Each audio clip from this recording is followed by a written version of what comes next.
ఈ సువార్తలలో ఎక్కడెక్కడ ఉన్నది అనేది నేను చెప్తున్నాను.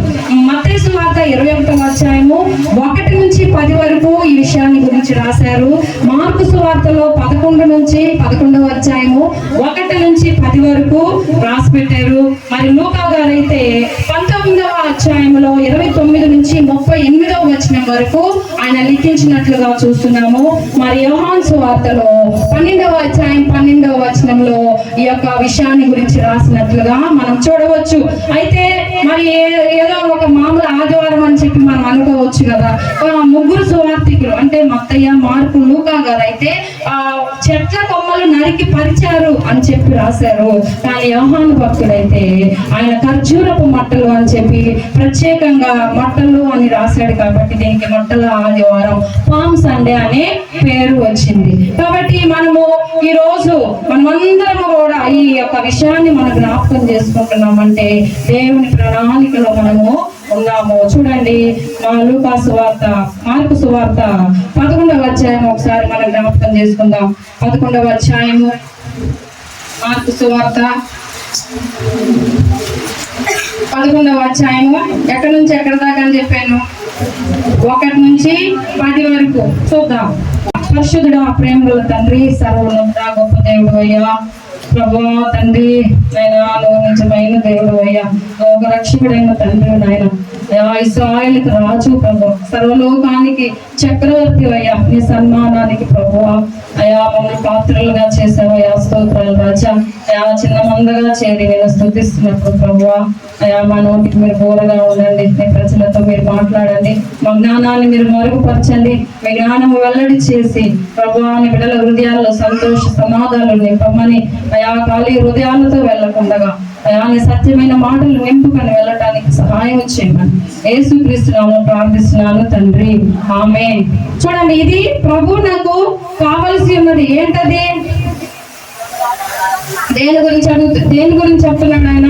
గాడిద గురించి కావలసి ఉన్నదని. ఏమి గాడిదనే ప్రభు వారు ఎందుకు కోరుకున్నారు? ఎన్నో మరి గొప్ప గొప్ప జంతువులు, బలమైన జంతువులు, అందమైన జంతువులు కదా, నేర్పరి కలిగిన జంతువులు ఎన్నో భూమి మీద ఆయన సృష్టించిన సృష్టిలో గొప్ప జంతువులు ఉన్నప్పటికీ కూడా ఒక నీచమైన గాడిదను, ఒక అపవిత్రమైన గాడిదను, ఒక మొండి గల గాడిదను, సాధు చేయబడిన గాడిదను, కట్టబడి ఉన్న గాడిదను ఆయన ఎందుకు ఎంచుకున్నాడంటే ఇది కేవలం ఒక ప్రవచన నెరవేర్పు మాత్రమే, కానీ ఇది ఒక సడన్ గా జరిగిపోయిన విషయం అయితే కాదు. 700 సంవత్సరాల క్రితం జకరియా భక్తుడు 9వ అధ్యాయం 9వ వచనంలో మనం చూసినప్పుడు, భూలోక నివాసులారా, సియోను నివాసులారా బహుగా సంతోషించుడి, యెరూషలేము నివాసులారా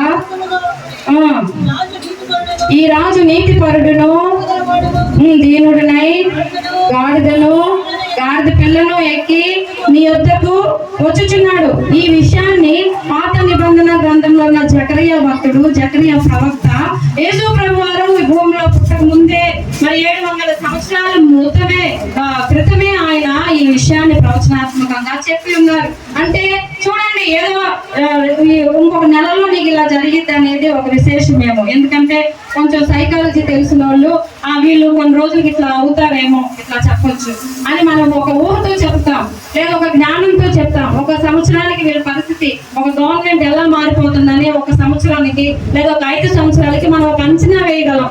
లేదంటే ఒక 10 సంవత్సరాలకి కూడా మన ఫ్యామిలీ పరిస్థితులు ఏంటని మనం ఒక చెప్పవచ్చు. కానీ యేసు ప్రభు వారి యొక్క విషయాలన్నిటినీ కూడా 700 సంవత్సరాల క్రితం, 1000 సంవత్సరాల క్రితం, 300 సంవత్సరాలు, ఇలా 100ల గ్యాపుల్లోనే ప్రవక్తలు వారు పరిశుద్ధాత్మ ప్రేరేపణలో మరి అన్ని విషయాలు ఆయన పుట్టుక దగ్గర నుంచి, ఆయన మరణము దగ్గర నుంచి, పునరుద్ధానము, ఆయన మటల ఆదివారం గురించి, ఆయన ఆశ్చర్య కార్యాల గురించి, ఆయన తిరిగి మరలా ఎలా రానై ఉంటున్నాడు, ఈ లోక పరిస్థితులన్నిటి గురించి కూడా మరి ప్రవక్తలందరూ ముందుగానే ప్రవచించి ఈ పరిశుద్ధ గ్రంథంలో రాశారు. కాబట్టి ఇది ప్రవచన గ్రంథము. ఇది నువ్వు నేను అనుకున్నటువంటి ప్రింటింగ్ బుక్ అయితే కాదు, కానీ మరి వరల్డ్ లోనే ఎంతగానో సేల్ అవుతున్న ఒక ప్రింటింగ్ బుక్ ఏదైనా ఉందయ్యా అని అంటే అది మనం ఆరాధిస్తూ మనము దినదినము సేవిస్తున్నటువంటి ఈ పరిశుద్ధ గ్రంథం అని మనం జ్ఞాపకం చేసుకోవాలి. ఇవన్నీ కూడా ప్రవచన నెరవేర్పులే, ఇవన్నీ ప్రవచన వాక్యాలే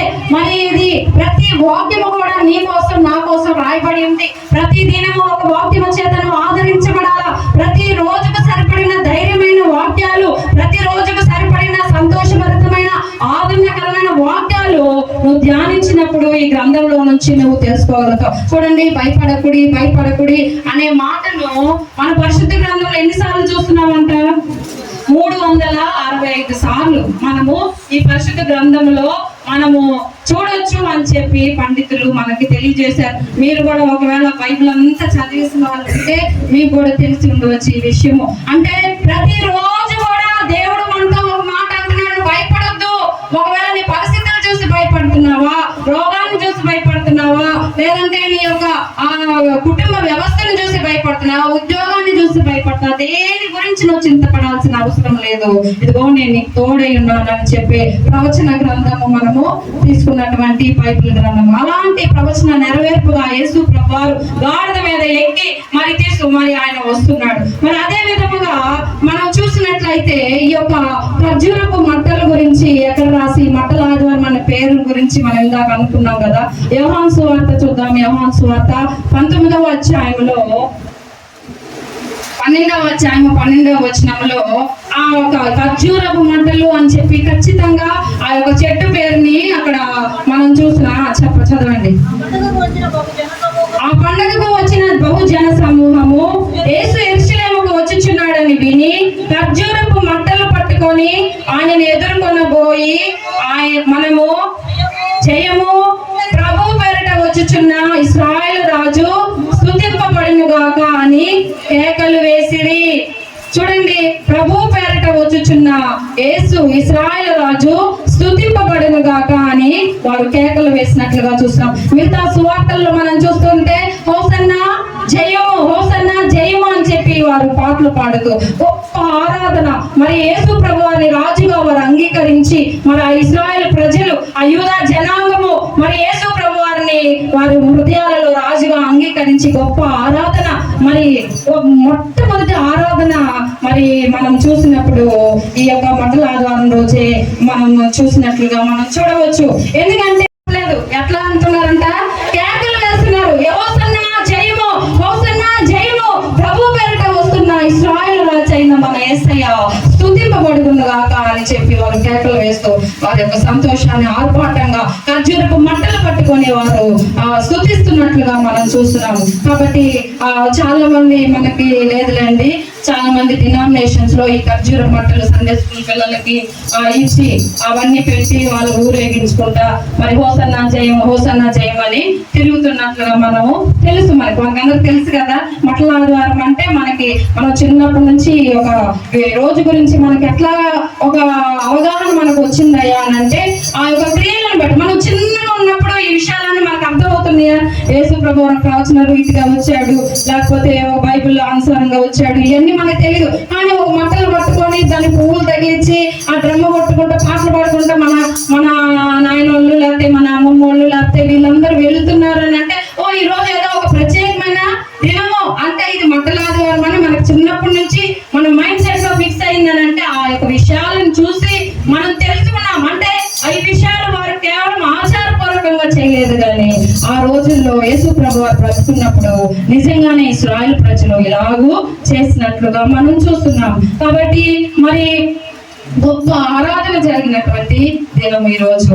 మరి యెరూషలేమునకు ఆయన చివరిసారిగా చూడండి, ఆయన ఇంకా మరణానికి సమీపంగా ఉన్న 7 రోజుల్లో ఇది మరి చివరిసారి ఎన్నోసార్లు ఆయన వచ్చాడు యెరూషలేముకి. ఒక 3-4 సార్లు మరి యెరూషలేముకి వచ్చినట్లుగా మనం చూస్తున్నాం.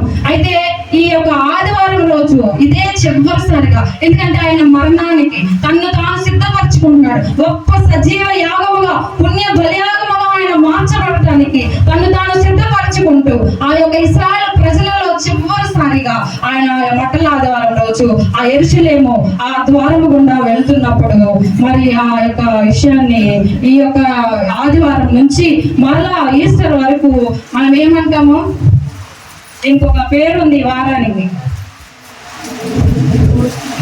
ఏం వీక్? హోలీ వీక్. ఇది పరిశుద్ధమైన వారము. చాలా మంది 40 రోజులు ఉంటారో ఉండరో తెలియదు, కానీ ఆ 7 రోజుల మటుకు చాలా నిష్ఠాగరిష్టంతో దేవుణ్ణి ఆరాధిస్తూ స్తుతిస్తూ మరి వాళ్ళు గుడ్ ఫ్రైడేకి ఎంతో సిద్ధపడుతున్నట్లుగా మనం తెలుసుకుంటున్నాం. అంటే ఈ యొక్క 7 రోజులు వారు ఎంతో పవిత్రంగా మరి ఆచరిస్తున్నట్లుగా మనం చూస్తున్నాం. అయితే యెరూషలేము నుండి చివరిసారిగా ప్రయాణమైన విషయాన్ని మరి శిలువలో తాను అప్పగించుకోవటానికి చివరిసారిగా మానవాళి కోసం ఆయన మరి బలియాగముగా మారిపోతున్నప్పుడు వచ్చినటువంటి మండలాధ్వానం ఎంతో విశేషమైన రోజు. మరి ఆయన వచ్చినప్పుడు అక్కడ ఇద్దరు శిష్యులను చూసి 2 గ్రామాల గురించి ఆయన ప్రస్తావిస్తున్నాడు. ఏమేమి గ్రామాలు? బేతనియా అనే ఊర్ల గురించి ఆయన మాట్లాడారు. జంట ఊర్ల గురించి, ఇదిగో ఈ ఊర్లకి వెళ్ళినప్పుడు అక్కడ కట్టబడిన ఒక గాడిద మీకు కనబడుతుంది, దాన్ని మీరు తోలుకొని రండయ్యా. దాని గురించి ఎవరైనా అడిగితే ఇది ఎవరికి కావాలన్నారు? ప్రభువు నాకు కావాలని మీరు చెప్పమన్నాడు. అది అడుగుతున్నారు అని చెప్పి ప్రభు వారి ముందే ఇద్దరిని శిష్యులు ఎందుకు ఇద్దరినే ఎంచుకుంటున్నాడు ప్రభు? ఎక్కడికి వెళ్ళినా మీరు ఎలా వెళ్ళమన్నాడు? ఇద్దరిద్దరుగా వెళ్ళమన్నాడు. ఒక్కరే వెళ్ళినప్పుడు మీరు ఏది సాధించలేరు, కానీ భార్య భర్త లేదా ఇద్దరు పరిచారకులుగా, ఇద్దరు శిష్యులుగా, మరి ఇద్దరిద్దరుగా వెళ్ళినప్పుడు మనం ఎన్నో గొప్ప కార్యాలు మనం చేస్తామని చెప్పి ఇద్దరు శిష్యులను పిలిపించి ఆ బేతనియా అనే ఊరికి కూడా ఒక ల్యాండ్ మార్క్ ఉంది, ఒక విశేషమైన విషయాలు ఉన్నాయి బేతనీయలో. ఏంటి? బేతనియా అనే ఊరు తరచుగా యేసు ప్రభు వారు వస్తున్నారు. ఎవరింటికి? లాజరు ఇంటికి వచ్చేవాళ్ళు. లాజరు అక్క మార్తా మరియా. లాజరు చనిపోయినప్పుడు బేతనీలోనే మరి ఆ యొక్క యేసు ప్రభు వారు వచ్చినట్లుగా మనం చూస్తున్నాం. అదే విధముగా మరి పాపాత్మురాలన్న స్త్రీని మరియమ్మ కూడా అత్తరు పూసినటువంటి మరియమ్మ కూడా బేతనీలోనే ఉంది. అలాంటి ఆ ఊరిని అంటే బేతనీ అనే ఊరికి అర్థం అంట పేదలు ఉండే ఊరు అని చెప్పి, దీనులు ఉండే ఊరు అని చెప్పి మనం పండితులు మనకు తెలియజేస్తున్నారు. అయితే ఇలాంటి ఊరిని ఆయన ఎన్నుకొని అక్కడ ఒక గాడిద ఉంటది, మీరు వెళ్ళి తీసుకొని రమ్మని చెప్తున్నాడు. ఎందుకు ప్రభు వారు కట్టబడి ఉన్న గాడిదని కోరుకున్నారు? గాడిద అంటే మన కోపం వస్తే పులి అంటామా? ఏమంటాం? గాడిద కదా, గాడిద అని అంటాం కదా. అట్లాగే ఒక పనికిరాని గాడిద, ఒక నీచ స్వభావం కలిగిన గాడిద, అపవిత్రమైన గాడిదని యేసు ప్రభు వారు ఎంచుకుంటున్నారు. అందరిలాగా నేను పులిలో రావాలి, నేను నెమల్లో రావాలి, సింహంలో రావాలని ఆయన అనుకోలేదు. ఒక గాడిదలాగా, ఒక దీనుడుగా, సాత్వికుడుగా గాడిద మీద ఆ రోజుల్లో ఎవరన్నా మరి వస్తున్నప్పుడు మనం కూడా పాత నిబంధనలు చాలా సార్లు చూసాం. గాడిద ఎక్కి ఎవరన్నా వస్తుంటే వాడు ఎలా వస్తున్నారని, దేంతో వస్తున్నారు? ఒక శాంతి కోసము వస్తున్నారు, ఒక సంధి కోసం వస్తున్నారు, ఒక సమాధానం కోసము వస్తారు. రాజులు ఎలా వస్తారంట? గుర్రాలు ఎక్కి వస్తారు కదా. రాజుగా వాళ్ళ దర్పాన్ని, వాళ్ళ టీవీని చూపించుకోవటానికి రాజు అయిన వారు గుర్రం ఎక్కి వస్తారు. కానీ ఒక సంధి చేసుకోవటానికి లేదా ఒక శాంతిని చూపించటానికి, శాంతి సందేశాన్ని చూపించడానికి గాడిదని ఆ రోజుల్లో వాడేవారు. అంటే యేసు ప్రభు వారు ఈ మొదటిసారిగా మరి ప్రజలకు కనబడుతున్నప్పుడు గాడిద పిల్లని ఎక్కి ఆయన ఒక శాంతి ప్రదాతగా, శాంతి దూతగా కాదు కానీ శాంతినిచ్చే ప్రదాతగా ఆయన మన మధ్యలోనికి వస్తున్నాడు. చూడండి, అయితే మరొకసారి వచ్చేటప్పుడు ఆయన 2వ రాకడ ఎలాగొస్తాడు? యూదా గోత్రపు సింహము వలె గర్జించు. మరి యూదా గోత్రపు సింహము వలె ఆయన వస్తున్నాడు, ఒక రాజుగా వస్తున్నాడు. ఆయన మరి చూడండి, అగ్ని కణములతో, మరి అగ్ని జ్వాలల వంటి నేత్రములతో, మరి ఆయన అపరంజి పాదములతో ఆయన మాట్లాడుతుంటేనే గొప్ప నదుల ఘోష వచ్చినట్లుగా మరి ఆయన స్వరము వినపడుతున్నట్లుగా మనం 2వ రాకడలో చూస్తున్నాం. ఆ పూర ఆత్మను మనము సిద్ధం చేసుకోవాలి. అయితే మొదటిసారి ఆయన సాత్వికుడుగా, దీనుడుగా గాడిద మీద ఎక్కి వస్తున్నాడు. గాడిదలోని కొన్ని లక్షణాలు మనం తెలుసుకొని ఈరోజు ముగించేసుకుందాం. కట్టబడిన గాడిదను ఎందుకు ఆయన కోరుకున్నాడయ్యా అని అంటే, గాడిద మానవునికి సాదృశ్యంగా ఉంది. ఒక గాడిదను మానవునికి సాదృశ్యంగా మనము చూస్తున్నాం. గాడిద ఎక్కడుంటదంట? గాడిద నివాసము లోకములో, అరణ్యములో నివసిస్తున్నట్లుగా చూస్తాం. గాడిద బుద్ధి తిరస్కార బుద్ధి అంట. గాడిద వచ్చి రాళ్ళు గడ్డి తినే గాడిదంట. మళ్ళా గాడిదకు వచ్చి అర్పణకు పనికిరానటువంటి జంతువు ఏదైనా ఉందయ్యా అని అంటే అది గాడిద మాత్రమే. తర్వాత గాడిద ఇప్పుడు ఇది ఎక్కడ ఉంది? రెండు దారుల మధ్యలో ఇది కట్టబడి ఉంది. అంటే ఇది డేంజర్ జోన్ లో ఉంది. ఈ రెండు దారుల మధ్యలో కట్టబడి ఉన్న గాడిద చాలా ప్రమాదంలో ఉంది. ఈ గాడిద మళ్ళా ఈ గాడిద అపవిత్రమైనది, ఈ గాడిద పనికిరానిది, అర్పణకు పనికిరానిది, కట్టవేయబడి ఉన్నది. ఇన్ని 7 లక్షణాలు కలిగిన ఈ గాడిదను యేసు ప్రభు వారి శిష్యులకు చూపించి మీరు వెళ్ళి ఈ గాడిదను నా కోసం తీసుకొని రండి అని చెప్పి చెప్తున్నాడు. మనము చూసినట్లయితే గాడిద నివాసం అడవిలో ఉంటది అని అనుకున్నాం కదా. అనుకుంటే నేను మీద మాట చెప్పినట్టు గాడిద నివాసము అడవి అని నేను చెప్పేస్తే నేనేదో ఊహించి చెప్పినట్టు. అదే మీరు బైబిల్లో చదివితే అది నిజంగా ఉంది అని మీరు తెలుసుకుంటారు. చూడండి, ఇర్మియా గ్రంథం 2వ అధ్యాయము 24వ వచనంలో మనం చూసినట్లయితే, అరణ్యమునకు అలవాటు పడిన అడవి గాడిదవు. చాలు ఇంకా. ఇది ఎక్కడ ఉందంట ఈ గాడిద? అరణ్యమునకు అలవాటు పడిన ఏ గాడిద? అడవి గాడిదవు. అలాంటి అరణ్యము అనగా మనకి ఏం గుర్తు రావాలి? లోకము గుర్తు రావాలి. లోకము అనే అరణ్యములో ఉన్నటువంటి ఈ గాడిదను ఇప్పుడు ఎక్కడ కట్టేశారు? తలవాకిట కట్టబడి ఉంది ఈ గాడిద కదా. ఈ అడవిలో ఉండే గాడిద ఎక్కడ కట్టబడిందమ్మా? ఒక తలవాకిట, ఒక ఇంటి వాకిట ముందు కట్టబడి ఉంది ఈ గాడిద. ఇలాంటి గాడిదను యేసు ప్రభు వారు కోరుకుంటున్నారు. మరి ఈ గాడిదకు అపవిత్రమైనదని చెప్పి మనం అనుకున్నాం. అదే విధంగా యోబు గ్రంథంలో మనం చూసినట్లయితే 39వ అధ్యాయము 5, 6 వచనాల్లో మనం చూసినట్లయితే ఈ గాడిద మళ్ళీ అరణ్యంలో ఉంది, గట్టి తింటుంది, రాళ్ళు తింటుంది అని చెప్పి 5, 6, 7, 8 వచనాలు వరుసగా చదివినట్లయితే గాడిద లక్షణాలన్నీ కూడా యోబు గారు చక్కగా అక్కడ రాసుకున్నారు. చూడండి, అందరు తీయండి యోబు గ్రంథం. తమిళ్లో చదవండి ఒకసారి. తమిళ పిల్లలు అలర్ట్ ఉన్నారు లేదా చూద్దాం. తెలుగులో చదువు 5వ వచనం నుంచి. అడవి గాడిదను స్వేచ్ఛగా పోనించిన వాడెవడు? అడవి గాడిద పట్లను విప్పిన వాడెవడు? ఇక్కడ 2 క్వశ్చన్లు ఉన్నాయి. ఇది ఏం గాడిద అంటే ఇది అడవి గాడిదను స్వేచ్ఛగా పోనించిన వాడు ఎవడు? అసలు అడవిలో ఉండే గాడిదను దీన్ని పోనించిన వాడు ఎవడు? తర్వాత దీని కట్లను విప్పిన వాడు ఎవడని 2 క్వశ్చన్స్ ఉన్నాయి. ఇక్కడ కూడా ఇది తలవాకిట ఈ గాడిద దేని చేత కట్టబడి ఉంది? కట్ల చేత కట్టబడి ఉంది. తలవాకిట కట్టబడి ఉంది. అడవిలో ఉండే గాడిద తలవాకిటలోనికి వచ్చింది. ఆ తలవాకిటకి వచ్చిన గాడిదను, కట్టబడి ఉన్న గాడిదను ప్రభు వారు కోరుకుంటున్నారు. అంటే అరణ్యంలో జీవిస్తున్నటువంటి మనలను, మరి లోకంలో జీవిస్తున్నటువంటి మనలను, అపవిత్రంగా జీవిస్తున్నటువంటి మనలను, నీచముగా జీవిస్తున్నటువంటి మనలను ఆయన ఇదిగో ఆయన తలవాకిట, అదిగో ఆయన సేవకుల ఉపదేశంలోనికి తీసుకొని వచ్చినప్పుడు తలవాకిట కట్టబడి ఉన్న గాడిద వలె మనం మారినప్పుడు అడవి గాడిదకి మనకి ఇప్పుడు తేడా ఉందా లేదా? మనం ఎక్కడికి వచ్చాము? ఒక సంఘ ఉపదేశానికి వచ్చాము, ఒక సంఘ నాయకుని ఆధ్వర్యంలోనికి వచ్చాము. అడవిలో లేము మనం. ఇప్పుడు అడవిలో ఉండే గాడిదను స్వేచ్ఛగా పోనిచ్చిన వాడు ఎవడంటే మరి సాతాను స్వేచ్ఛగా తిరగనిస్తుంది. కానీ ఆ గాడిదను చూసి ఆకర్షించి, ఆ గాడిదను చూసి ప్రేమించి, ఆ గాడిద నాకు కావాలని కోరుకున్న వ్యక్తి ఎవరు? ఇప్పుడు యేసు ప్రభు. అలాంటి గాడిద నాకు కావాలి అని చెప్పి యేసయ్య దాన్ని తీసుకొని నా దగ్గరికి రమ్మని చెప్పి ఆయన అంటున్నాడు. అదే విధంగా దాని కట్లను విప్పిన వాడు ఎవరంటే చూడండి, గాడిదకి కట్లు కట్టబడి ఉన్నప్పుడు మన జీవితంలో కూడా ఎన్నో కట్లు ఉన్నాయి, పాపపు కట్లు.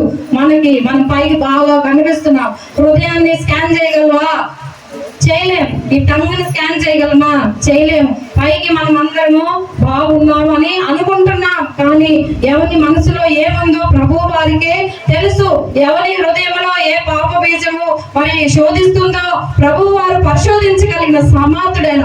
ఎందుకంటే ఆయన పాపం లేని పాపరహితుడు, ఆయన పరిశుద్ధుడు. నాలో పాపం ఉందని స్థాపించగలిగిన వారు ఎవరైనా ఉన్నారా అని లోకానికి సవాళ్ళు విసిరేసిన గొప్ప దేవుడు మనం ఆరాధిస్తున్న దేవుడు. కాబట్టి హృదయాన్ని మరి పరిశీలించే దేవుడు ఆయన అంటున్నాడు కదా, పాపపు కట్లను విప్పగలిగిన సమర్థుడు ఎవరు అంటే నేను క్వశ్చన్ అడిగితే మీరు యేసు అని చెప్పాలి. అర్థమవుతుందా? మీరందరూ వింటున్నారా? పాపపు కట్లు విప్పగలిగిన వారు ఎవరు? రోగపు కట్లు విప్పగలిగిన వారు ఎవరు? శాపపు కట్లు విప్పగలిగిన వారు, అప్పులు కట్లు విప్పగలిగిన వాడు, మన శాపాలను తీసేయగలిగిన వాడు, మరి మరణపు కట్లను విప్పగలిగిన వాడు దయ్యపు కట్లను విప్పగలిగిన వాడు, చేతపడి కట్లను విప్పగలిగిన వాడు, అవమానం అనే కట్లను విప్పగలిగిన వాడు యేసు. మనం ఆరాధిస్తున్న దేవుడు. హల్లెలూయా. మన కట్లన్నిటినీ రకరకాలైన కట్ల చేత కట్టబడి ఉన్న గాడిదల వలె జీవిస్తున్న మనలను, తలవాకిట ఉన్న మనలను యేసు ప్రభు వారు ప్రేమించి, ఇదిగో ప్రభు నాకు కావాల్సినదని ఆయన మనల్ని పిలుస్తున్నాడు. ఈ రోజు ప్రభు నాకు నువ్వు కావాల్సిన దానిగా ఉన్నావా లేదా అని ఈ రోజు మనం ఆలోచించుకుందాం. చూడండి, అలాడు ప్రజలైతే ఇశ్రాయేలు ప్రభు వారు రాజుగా అంగీకరిస్తారు. తమ వస్త్రాలను పరిచి వారు రాజుగా అంగీకరిస్తున్నారు. ఈ రోజు నీ హృదయంలో యేసయ్యను నువ్వు రాజుగా అంగీకరించే మరి దేవుని మందిరంలోనికి వచ్చావా? రాజు అని నువ్వు అంగీకరిస్తే, ఒక రాజు యొక్క పరిపాలనలో నువ్వు ఉంటే ఆయన ఆజ్ఞలు వినాలా లేదా? వినాలా లేదా? అదన్నా చెప్పండి. రాజు యేసు ప్రభువు నా రాజు అని నువ్వు అంగీకరించినప్పుడు యేసయ్య ఆజ్ఞలను మనం వినాలా వద్దా? వినాలి. ఇప్పుడు ఒక గవర్నమెంట్ కింద మనం ఉన్నప్పుడు ఆ మోడీ గారు ఏం చెప్తే అది మనం వినాలా వద్దా? వినాలి.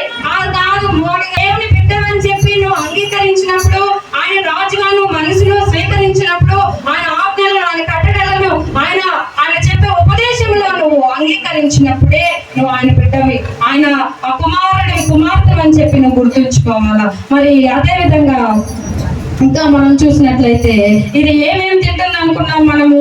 గాడిద ఏం తింటుందంట?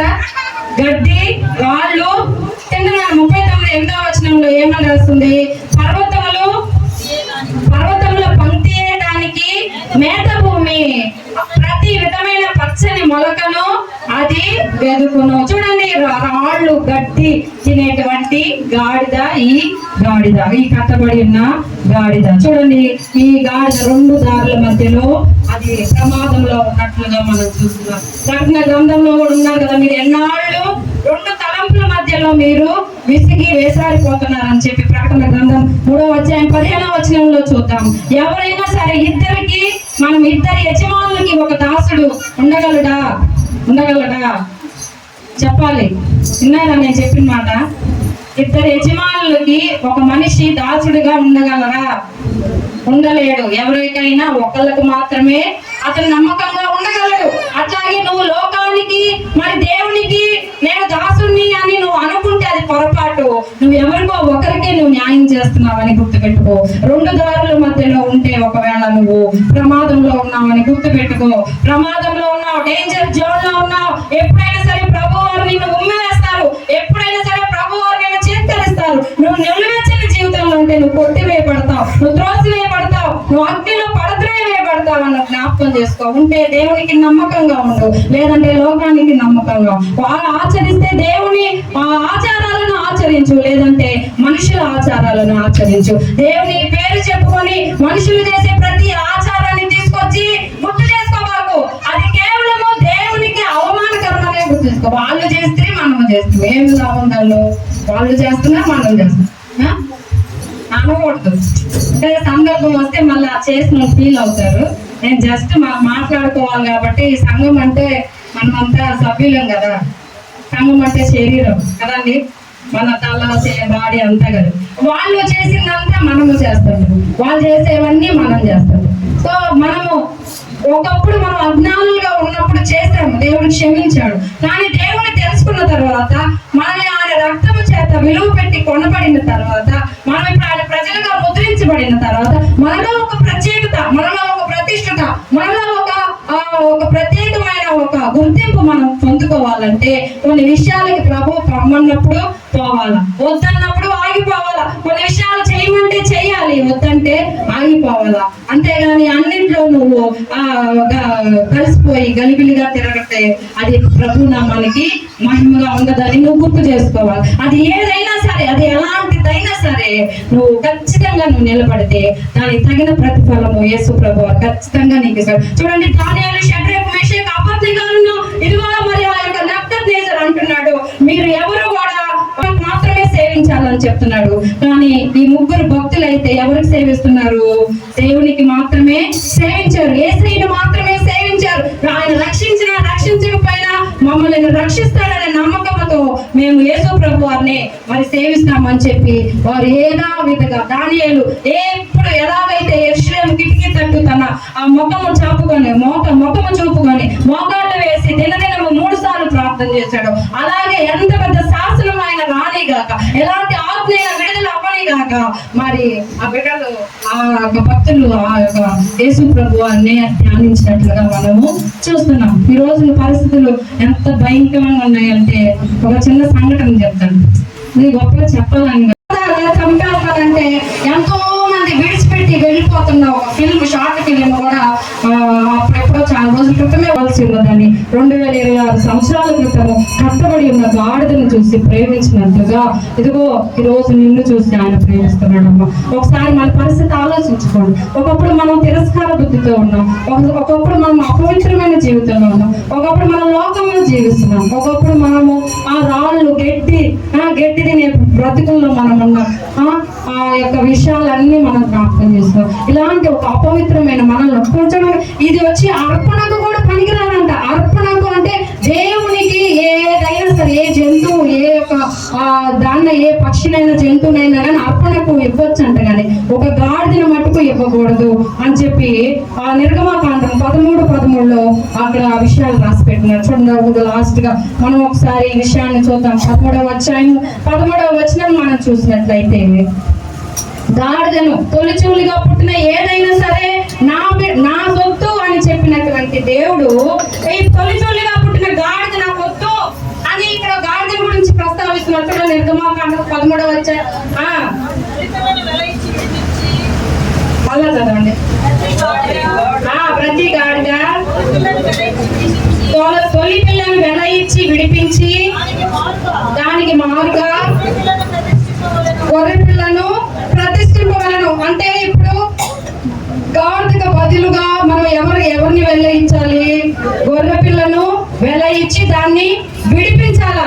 అంతేగాని నువ్వు గాడిదని తీసుకొచ్చేసి ఇది ప్రతిష్ఠిస్తున్నానని చెప్పి నువ్వు అనడానికి వీలేదు. ప్రతి గాడిద తొలి పిల్లను వెల ఇచ్చి విడిపించి దానికి బదులుగా గొర్రె పిల్లను ప్రతిష్ఠింపవలను.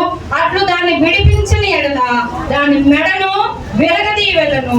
నీ కుమారులలో తొలిచూలైన ప్రతి మగవాడు వెల ఇచ్చి విడిపించాలి. చూడండి, మనము ఒకవేళ గాడిదలుగానే మనం ఇంకా ఆ తలవాగితే కట్టబడి ఉంటే, ఒకవేళ ప్రభు మనం కోరుకోకపోయి ఉంటే, మనకు బదులుగా ఆయన బలియాగముగా ఇదిగో లోక పాపం అంతా మోసుకొని వెళ్తున్న దేవుని గొర్రె పిల్లగా ఆయన మారకపోతే, ఆయన సజీవ యాగముగా మారకపోతే మనం గాడిదలుగానే మిగిలిపోయేవారు. మనలను ఆయన బ్రతికించడానికి, గాడిదల వంటి మనలను, గాడిద స్వభావం కలిగిన మనలను బ్రతికించడానికి మరి ఆయన లోకరక్షకుడు అయిన గొర్రె పిల్లగా మారిపోయి ఆయన బలియాగముగా మనందరినీ వెల ఇచ్చి కొనుక్కున్నాడు. హల్లెలూయా, హల్లెలూయా. చూడండి, ఆయన వెల ఇచ్చి ఆయన అమూల్యమైన రక్తాన్ని, నిర్దోషమైన రక్తాన్ని, పవిత్రమైన రక్తాన్ని, నిష్కలంకమైన రక్తాన్ని మరి దారులుగా ఆఖరి రక్తపు బొట్టు వరకు కార్చి మరి సజీవ యాగముగా, ప్రేమ బలియాగముగా మారిపోయి అదిగో ఆకాశానికి భూమికి మధ్యలో ఆయన వేలాడదీయబడుతున్నాడు. ఎందుకో తెలుసా?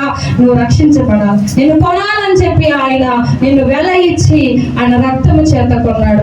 అలాంటి మరి దేవుడు నిన్ను ఆరాధిస్తున్నాడు, అలాంటి దేవుడు నిన్ను కోరుకుంటున్నాడు. ఈ మధ్యాహ్న కాల సమయంలో ఇంకా నువ్వు యేసు ప్రభువుని రాజుగా గుర్తించకపోతే ఒకసారి ఆలోచించు. ఇంకా ఎవరెవరో రాజులు కానీ హృదయంలో పెట్టుకొని ఉంటే దయచేసి వాటిని తొలగించుకోండి. రాజు అనగా ఆయన పరిపాలనలోనికి మనం వెళ్ళాలి. రాజుగా మనం స్వీకరిస్తే ఆయన ఆజ్ఞల్లో మనం జీవించాలి. రాజుగా మనం స్వీకరిస్తే ఆయన మాటలను మనం అంగీకరించాలి, ఆయన ఉపదేశాన్ని మనం అంగీకరించాలి. ఏ ఒక్క ఆజ్ఞను నువ్వు తప్పిపోతే జాగ్రత్త, తీర్పు దినమందు నువ్వు తప్పక నిలబడతావని చెప్పి ప్రభు గారిని మిమ్మల్ని హెచ్చరిస్తున్నాను. ఆషామాషిగా ఇదిగో 2 దారుల మధ్యలో కట్టబడి ఉన్న గాడిద డేంజర్ జోన్ లో ఉన్నట్లుగా నిలువెచ్చని జీవితంలో నువ్వు ఉంటే ఇదిగో దేవుడు అంటున్నాడు జాగ్రత్త, నీ మీదకి తీర్పు రాబోతుందని దేవుని వాక్యం మనతో మాట్లాడుతున్నది. చూడండి, మన స్థితిగతులు ఎరిగిన దేవుడు, మన పాపపు కట్లు ఎరిగిన దేవుడు, మనము దేవుడికి కావాల్సిన మనం తెలిసి ఆ గాడిదను కోరుకున్న దేవుడు ఇప్పుడు దేవుని దగ్గరికి వచ్చినప్పుడు గాడిద స్థితి మారిపోయింది. ఇప్పుడు గాడిదలు ఎక్కిన యేసు ప్రభు వారికి కణత వచ్చిందా? గాడిద కణత వచ్చిందా? గాడిదకు కణత వచ్చేసింది. నీచమైన గాడిద ఇప్పుడు అందరి చేత కొనియాడబడుతుంది, ఆ అందరి చేత ఘనముగా ఎంచబడుతుంది. ఎలా అది నడుస్తుంటే ఏం పరుస్తున్నారు? పట్టు వస్త్రాలు పరుస్తున్నారు, తివాచీలు పరుస్తున్నారు. ఆ వారు వస్త్రాలు, పై వస్త్రాలు తీసి గాడిదలు కింద పడి, అంటే గాడిదకు విలువ ఎవరు వచ్చారు? ఎలా వచ్చిందంటే యేసు ప్రభు అది మోయటం వలన గాడిదకు విలువ వచ్చింది, కానీ గాడిద వలన యేసయ్యకు విలువ రాలేదు. కాబట్టి నీ వలన యేసయ్యకి విలువ రావట్లేదు. నువ్వు పాడే పాట వల్ల యేసయ్యకి విలువ వస్తుంది అనుకోబాకు.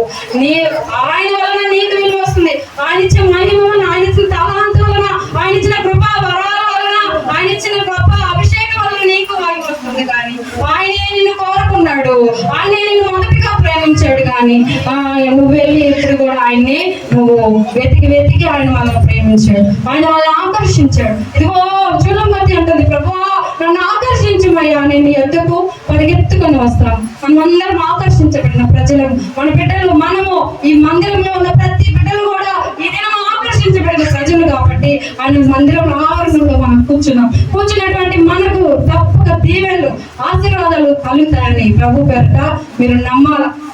ప్రభువుని ఎక్కించుకున్న గాడిదకు ఘనత వచ్చింది, దాని స్థితి మారిపోయింది, దాని విలువ మారిపోయింది, దాని సన్మానం మారిపోయింది. ఇప్పుడు అందరూ గాడిదను గొప్పదిగా ఎంచుతున్నారు. కాబట్టి మనము కూడా మన విషయాలను మనము తెలుసుకుందాం. యేసయ్యని మనం మోస్తే గాడిదలుగా మారిపోదాం, యేసయ్యను కనపరిచే గాడిదలుగా మారుతాం. యేసయ్యను ఊరూరా తిరిగించి ఆయనకి జయోత్సాహంతో ప్రభు పేరట వచ్చి వాడు స్తుతింపబడునుగాక అని ఇశ్రాయేలు ప్రజలు చెప్పినట్లుగా మనము కూడా చెప్పి ప్రభువుని ఆరాధిద్దాం. కాబట్టి లాస్ట్ సారిగా అందరం ఒకసారి ఉత్సాహంగా మరి అందరం కూడా మాట్లాడేవారు కదా, హోసన్నా జయమని పాడకపోతే ఈ మాట్లాడేవారానికి అర్థమే లేదు.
Hello.